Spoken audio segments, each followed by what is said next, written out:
Parenting. I'm Kyle Steele, father of one and head of school at VanDamme Academy, and I'm joined by Lisa VanDamme, mother of four and the founder of VanDamme Academy. And we're here to talk about how to get the most joy out of one of the most precious values out there, your children.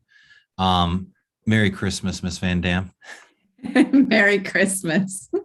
Our first question really delighted me, and it's fitting with the season.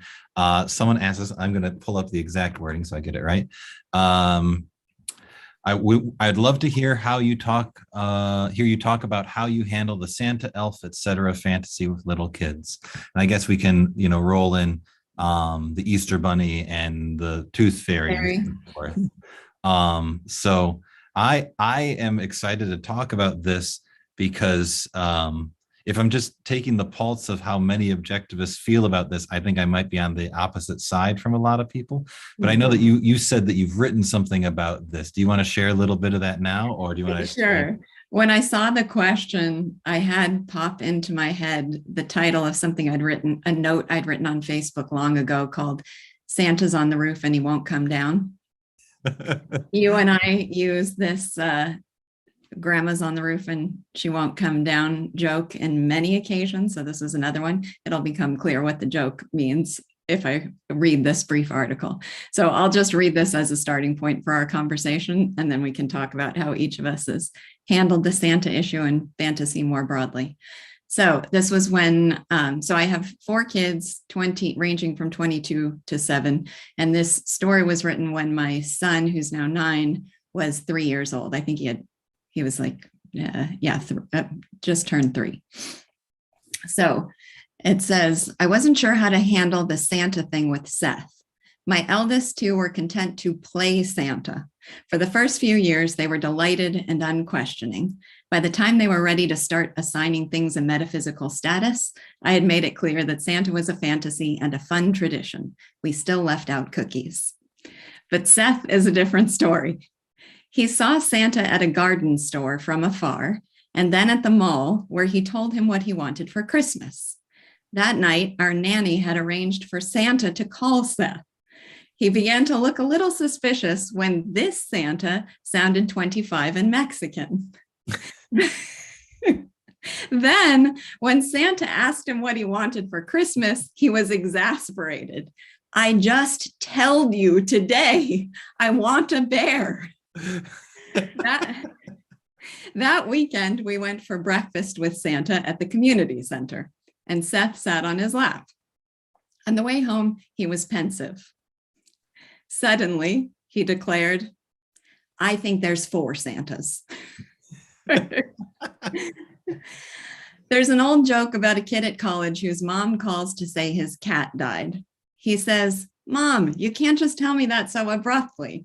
You should start by saying something like, your cat's on the roof and he won't come down. The following week, she calls him again and says, Grandma's on the roof and she won't come down. So that's the reference we often make. Yeah. So I said, Seth, because of your precocious inquisitiveness, it's time for me to tell you, well, for now, Santa's on the roof and he won't come down. So that was my humorous retelling of the circumstances with him. I think implied in there is what my policy has been, but why don't you share how you've approached it? Yeah. So my child's only 2.5 years old, so there hasn't really been much substantial Santa play that I could have with him. And his grasp of reality and non-contradiction is tenuous at best. And he just yesterday we took him for a walk, and he said, like, the moon went behind shadows, and he said, oh, the moon is going to go shopping and come back later. So, trying to make sure that what's in his brain is a perfect print of objective reality is not a priority for me at 2.5 years old. But I personally, growing up, I loved the Santa game. And I was a Santa apologist. Thomas Aquinas had nothing on me when it came to Santa. I was like, I would say, my friends would argue with me and I'd say, oh, but he doesn't have to deliver to the non-Christians and he has 24 time zones to work with. And I just had long, complicated justifications for the existence of Santa until my bike got stolen and we had to report it to the police and my parents let it slip where that they bought it and not Santa. But, you know, we went whole hog into the fantasy and I feel no negative effects from it. It did not compromise my belief that my parents were truthful. It didn't mess with my understanding of reality. And honestly, it was just it ended up being kind of fun. Once the question of the truth or falsehood of it came into play, I actually had more fun with the game than it. So I'm planning to go in for the Santa game. I don't see it as like a form of dishonesty that I've heard from some quarters that they don't want to lie to their kids and they see talking about Santa as being a kind of lie. And I like to be a trickster with Isaac all the time. I like to kind of play little pranks and say silly things to get him to laugh. And so I don't mind trying to string it out a little bit until he says, all right, come on, Dad. I know that Santa's not real. So that's the approach that I'm taking with it. At this young of an age, at 2.5, there's not very much. You know, I point out, oh, there's Santa. He's coming to the Christmas tree lighting, or who's that in the picture? It's Santa. And who's going to come tomorrow night and bring presents? He'll say Santa. So in practice, there's not much to Santa in the Steele household, but I'm ready to go whole hog into it. I think it's a lot of good fun. And I can talk a bit about why I think all these traditions, we were talking a little bit when at Halloween time, that a lot of these traditions, they have some beauty and value to them that are not obvious at first glance. And we can kind of suck them out with rationalism sometimes. But I've talked quite a bit. I want to hear your thoughts on. Well, I'm curious. I think that we have the same approach in general, but I wonder if there are any differences in the nuances of it. I sort of suspect that there aren't, but trying to draw those out is a little bit challenging because you keep describing it as playing the Santa game, which is how I think of it. But playing the Santa game means a game that in some sense we're sort of in on together. It doesn't mean that I have to sit them down and have a serious conversation and say, look, Santa is not real. It's a guy dressed up.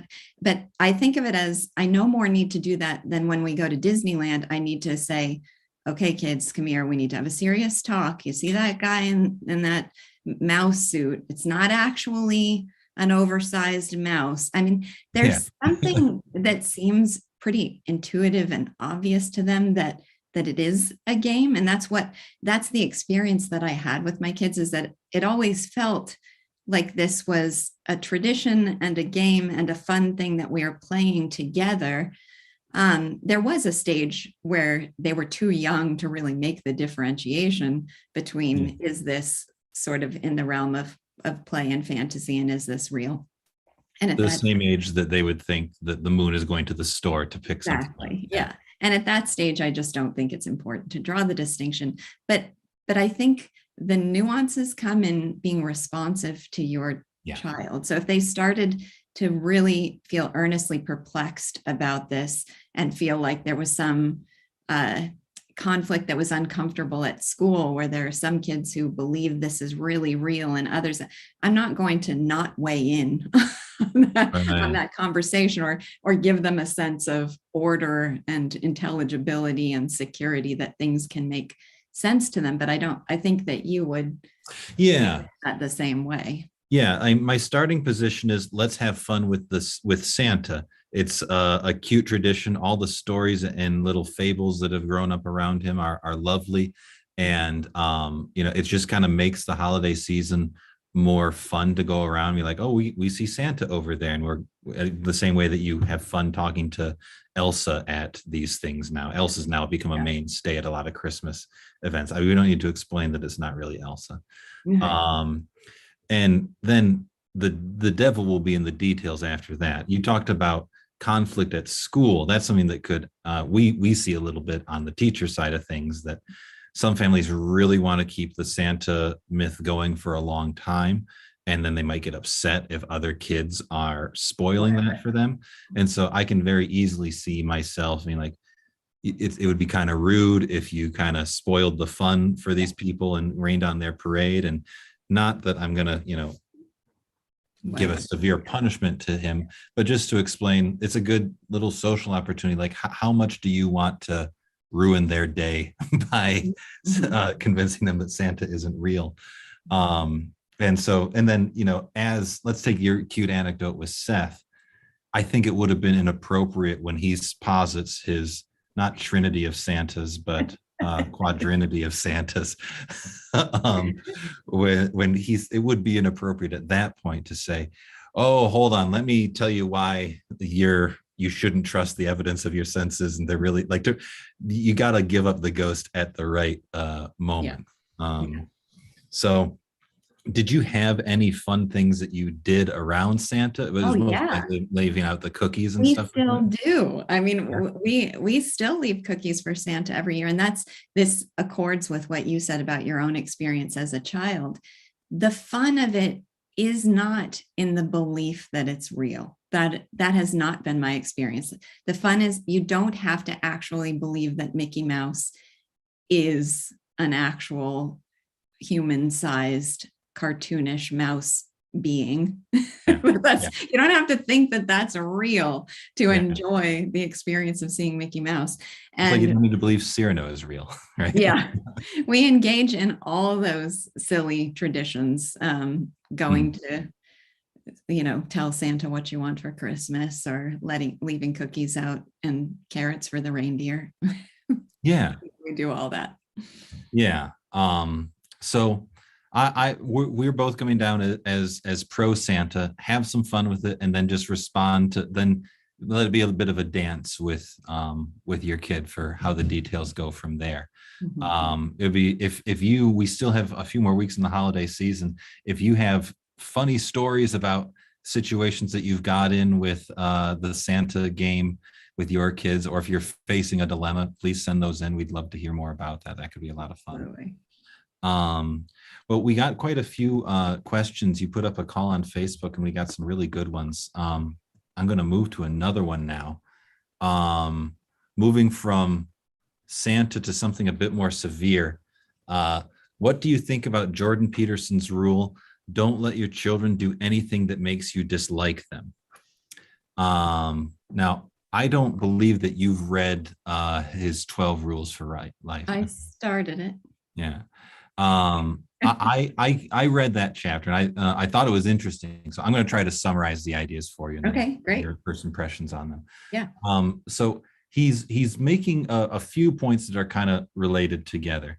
One is that when you let children do things that really upset you and you don't correct their behavior, or you just kind of brush it under the rug, that can breed resentment in your relationship with them, and that's not going to be a good thing in the long run, and that you kind of want to take care of the relationship that you have with the child in that way.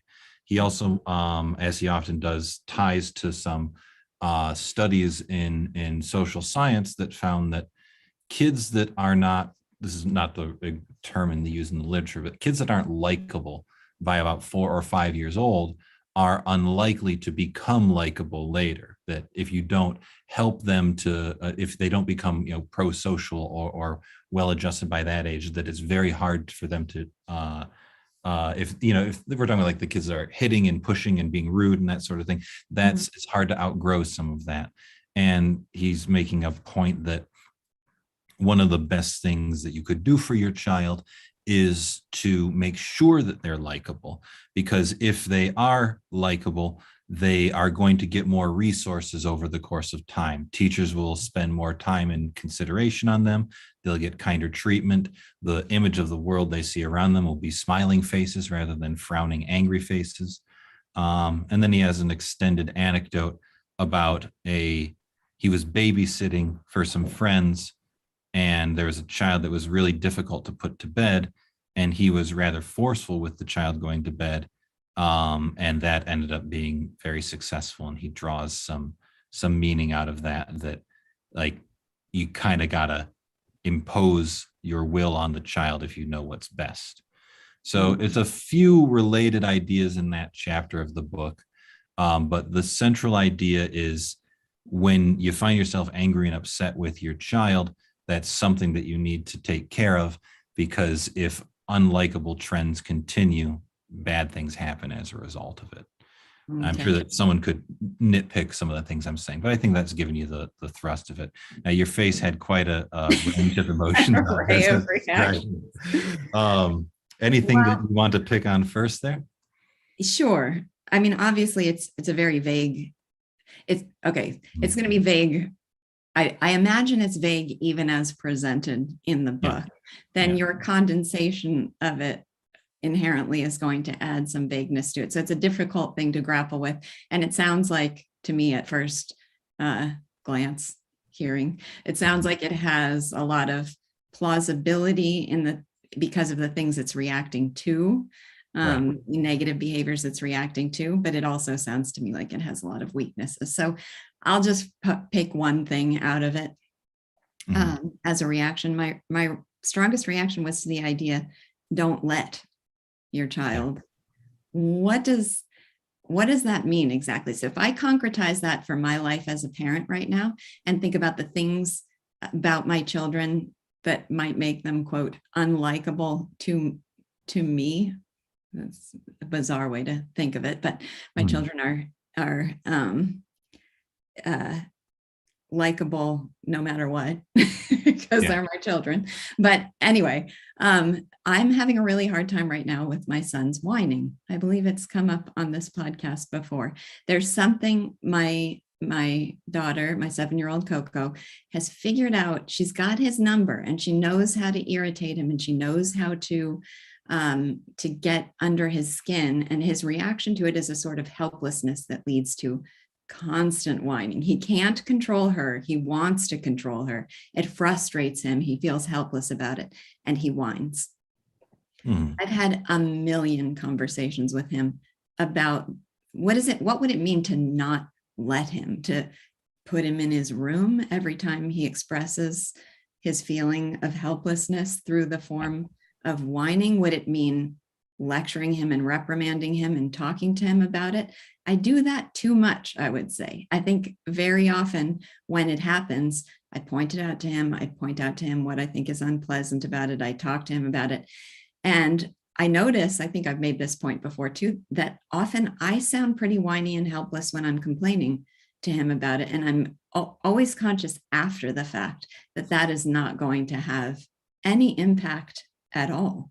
So after our discussion of hold on to your kids, my feeling is that it's a long game. It's not an address the behavior in the moment, make sure there are severe consequences. It's just cultivate an atmosphere where he feels loved, understood, supported, and over time and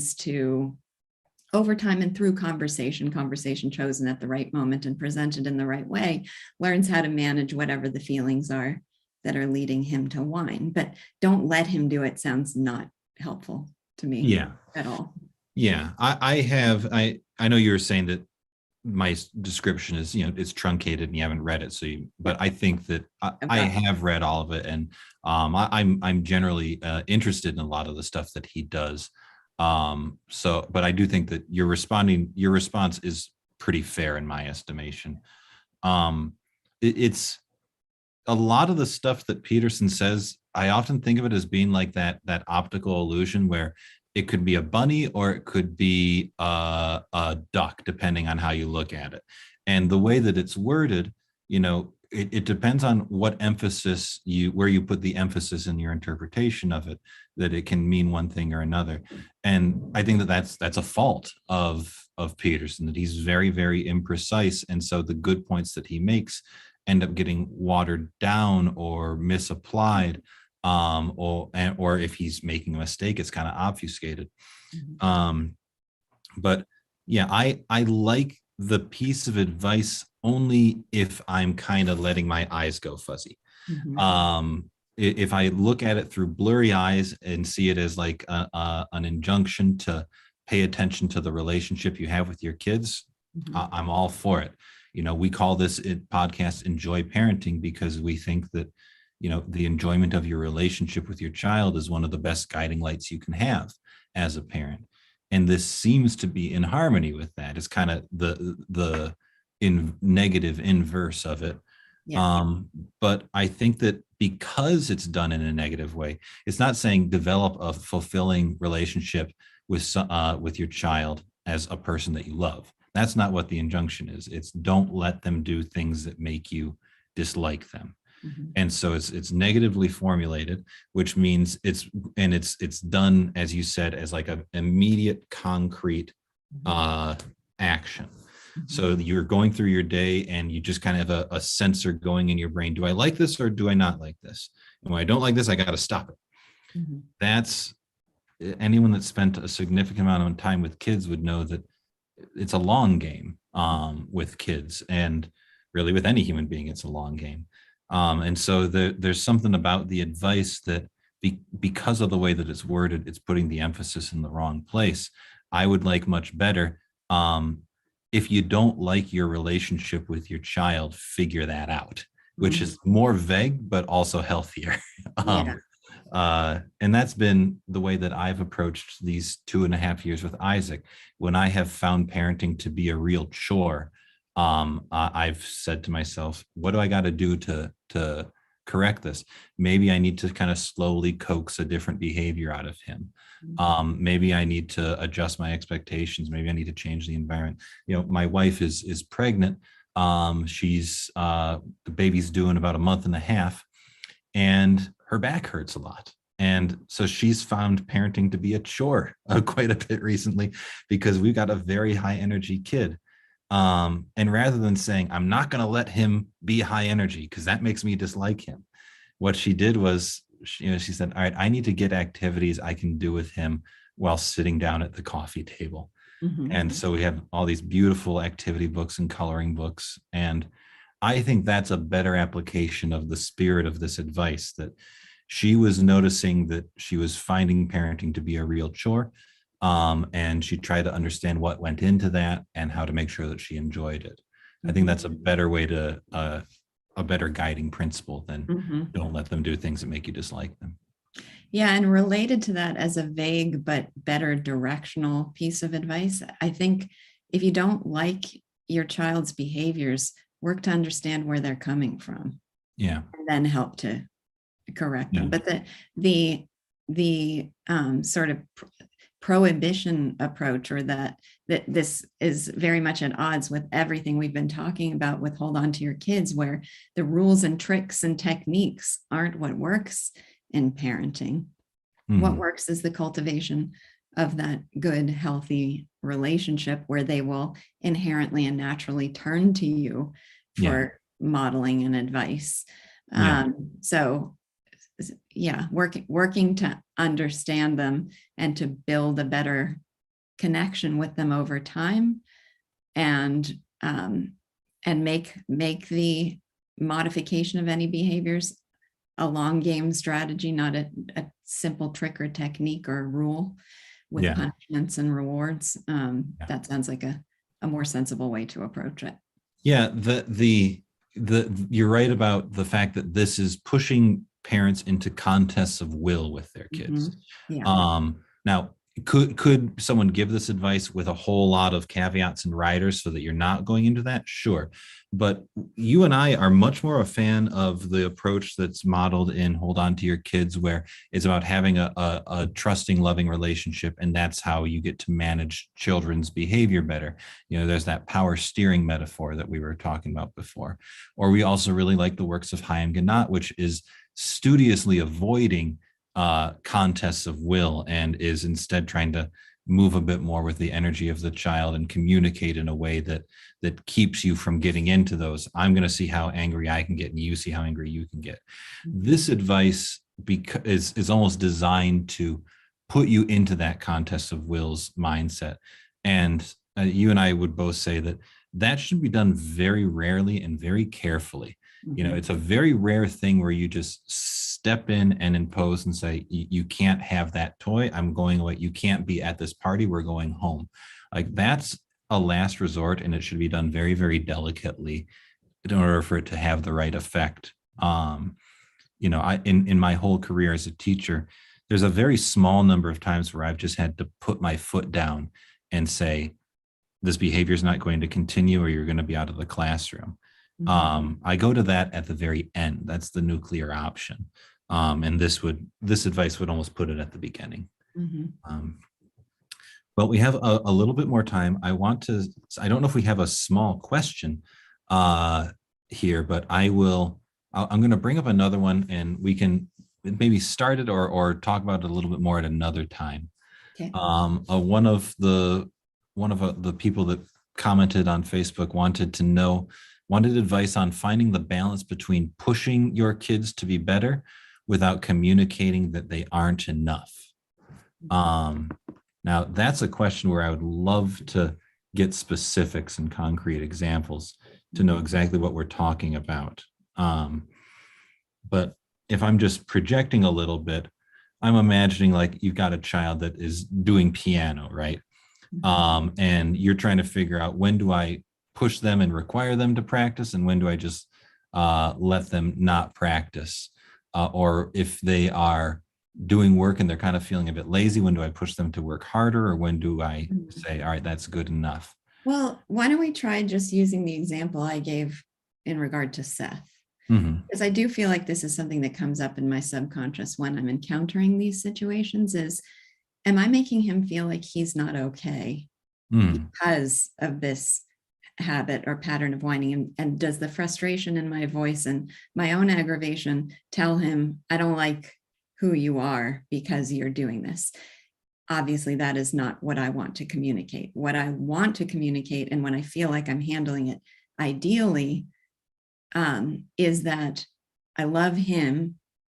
I don't think the strategy he's using for dealing with the situation is effective. I think it impacts me and the people around him, because hearing whininess is something unpleasant for the people around you. There are discrete things about that means of dealing with the world that I want him to understand, but don't want him to think I don't like him.